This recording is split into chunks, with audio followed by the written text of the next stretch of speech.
All right, this one translates over really cool on the guitar. And I actually couldn't find a direct source for where this lick comes from. I know that Freddie Hubbard has done it a bunch of times, but I couldn't find a specific recording where he was doing it, even though I know for a fact I've heard him do it a bunch of times, as I'm sure everybody that's watching this, as soon as you hear this lick, you're just like, oh yeah, I've heard that one before. So if anybody like knows like a specific recording where he's doing this, where I can use it as like a reference, if you want to just leave it in the comments, I would definitely appreciate it. So what's going on in this lick is, I'm assuming, I'm not a trumpet player, but I'm assuming what he's doing is he's playing the same note twice, but he's doing two different fingerings, which produces this interesting sound where you're playing the same note, but it sounds slightly different when you're playing it. And we can achieve that on the guitar as well. It's just a little bit different, so we have to use two different strings to play the same note. So what's going on in this lick is, I'm starting out, it's a D note, and without the alternate fingering, the lick is just this. It's D 3 times to F, and then C 3 times to E flat. So it's just thirds, just, alternating in thirds. So the way that we achieve that interesting, like, alternate fingering sound is we play the second note on the second string. So we go up, so we start with D on our 10th fret with our pointer finger, and then our pinky is going to go to the 15th fret of the second string, which is the same note, and then you go back to the 10th fret again. And then I put my ring finger up on the F, which is our 13th fret. And then you just move down to C and you do the exact same thing. So now you have your pointer finger on the 8th fret, your pinky will go to the 13th fret of the second string, back to the 8th fret again, and then ring finger goes up to E flat, your 11th fret. So we have...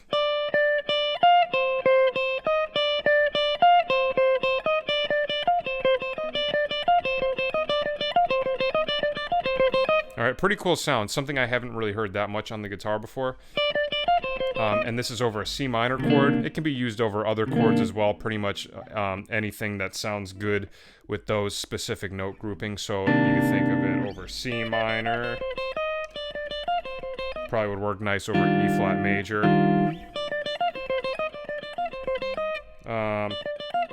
F Dorian if you want.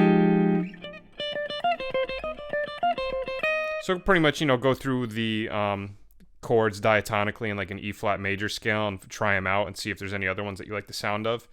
One other cool thing that I'll show you too, if you like this sound and you want to try to incorporate it more into your playing or just get, some ideas going with it. One thing that I figured out that's pretty cool is you can take the same idea and turn it into like an exercise. So I'm going to do G major. I'm just going to do thirds, but I'm going to do ascending thirds. So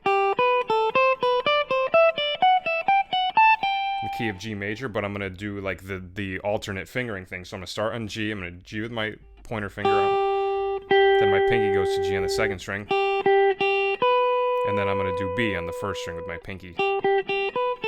Then my pointer finger will go up to A. I do the A again on the second string. Then my ring finger goes to C. So we got... Alright, and then I do it on B. Pointer finger on B. Pinky on B on the second string. Ring finger goes up to D. Okay, now I go to C. And then pinky also goes on C on the second string. Pinky will then go to E on the first string. Alright, and then my pointer finger goes to D. Then do D again with my pinky on the second string. Pinky will go to F sharp on the first string. So far we got...